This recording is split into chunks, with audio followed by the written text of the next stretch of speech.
Look at this GTO. What a pretty car. Tell me it's manual. It's manual.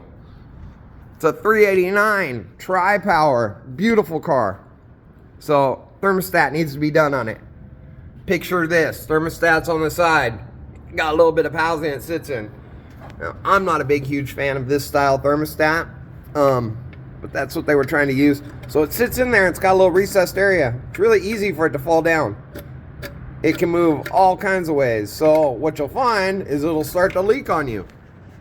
And you're going to tighten it up, and you're going to tighten it up, and you're going to tighten it up to the point that, well, it snaps the housing. Like we have here. So, we're going to ditch her.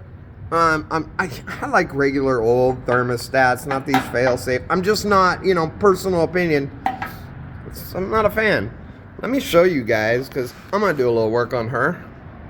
Let me show you guys a couple tricks that I do when I'm doing a thermostat, especially a side one, that has gravity working against you. So I take said thermostat, and I'm using 160 degree. I like that design a little better. You get a little more flow, it looks like to me. All right, let's zoom. There it is. But yeah, let me show you a little trick. So I put in the vise. I do use a little bit of paper towel, just not to mar it. It's what I do to all parts. But there it is. Let me show you what I'm going to do next. I bet you can guess what I'm going to do next. So I'm going to take the drill, and I'm going to put a little bleed hole about there and about there. Top, bottom. And that'll give us a little trickle. It'll also give us a place to let the air escape. Now remember, we're working on one that is sideways. It's vertical. So let me cut these holes real quick. I'm going to start.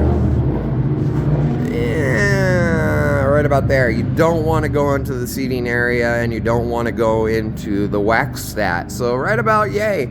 Wish my camera here was working a little better for us, but right about yay. Now let me get this done. We'll come right back. All right, there we go. 2 bleed screws.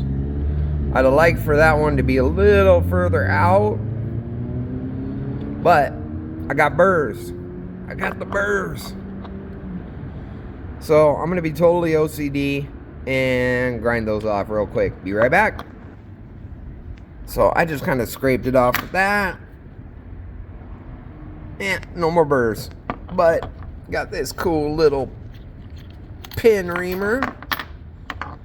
And I'm going to take her and deburr inside of there. Make it just a hair bigger. Just a hair. Be right back. Alright, so there she is. I'm going to take this little reamer. Let's see if you guys can see this. I'm going to put it in there, and you just spin this little guy. That'll get rid of all the burrs on the inside. And if you do it long enough, it'll make it bigger. We'll have a little bit bigger hole. Nice streamlined hole. Try doing it without putting a hole in my hand. That ain't horrible. Pretty good. So, next step is planting this thing so that it can't fall. Be right back. Alright. There's where we're going to be laying her. Now I sharpened up my chisel, and I'm going to scrape the housing a hair because you see all that goop coming off? That's not going to let us lay flat. Now I'm going to try to do this one-handed. Be patient with me, guys. I need a film crew. So yeah, you just drag it and kind of reform that hole. There's lots of rust and corrosion buildup, and we want that thermostat to lay flat. And you can see the little lip I have to lay it into. Maybe you can see it, maybe you can't, because, well, no film crew. So, you can see all the crap that's just coming off. Next, I'm going to take a little bit of sandpaper and hit it again. But I just want to really, with a sharp chisel, just kind of cut that crap off. Get all that rust buildup shit off. Be right back. Alright, kids, so she is all cleaned up. And that is how we want the thermostat to sit in there. Nice and flush, beautiful fit. I like putting the holes top, bottom. But here's your problem. This. Well, if you're trying to get your housing on there, even though I've carved it out pretty good and got it good and flush and clean, at any point that can pull it down doing that.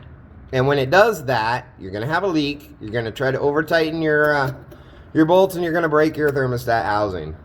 So there's a couple ways you can go about this. You can take a little bit of RTV, smear it on there, and wait till tomorrow and then do your thermostat. But at any given point that you're moving that thermostat housing around, you could knock that free. So I've got another little trick with that chisel being our best friend.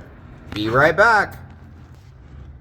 So basically what I've done is I've taken the chisel and just put a nice little mar right over itself. So I'm bending the metal a hair over itself, and that guy is not moving.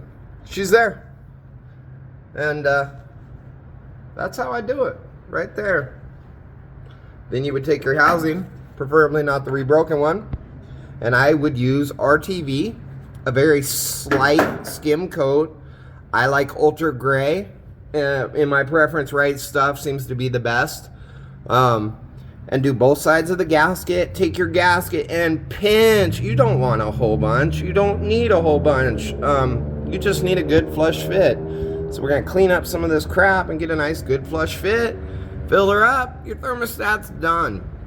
These have always been a nuisance for mechanics because they come out. But if you just lip that metal in a couple spots, it's not going to move. And it'll pop right out on the next guy when it fails, 30, 40, 100,000 miles from now. It's not permanent. Just pop it right out, ding it right back over. I find that to be a little bit better than RTV and letting it sit there for 24 hours. It's a pain in the ass. If you guys have any other ways you do it, go ahead and subscribe and leave in the comments. Let me know. I love hearing feedback, and I love it when gearheads get together and come up with solutions. But yeah, that turned into that, which turned into what a pain in the ass when it's really simple. You guys have a wonderful night.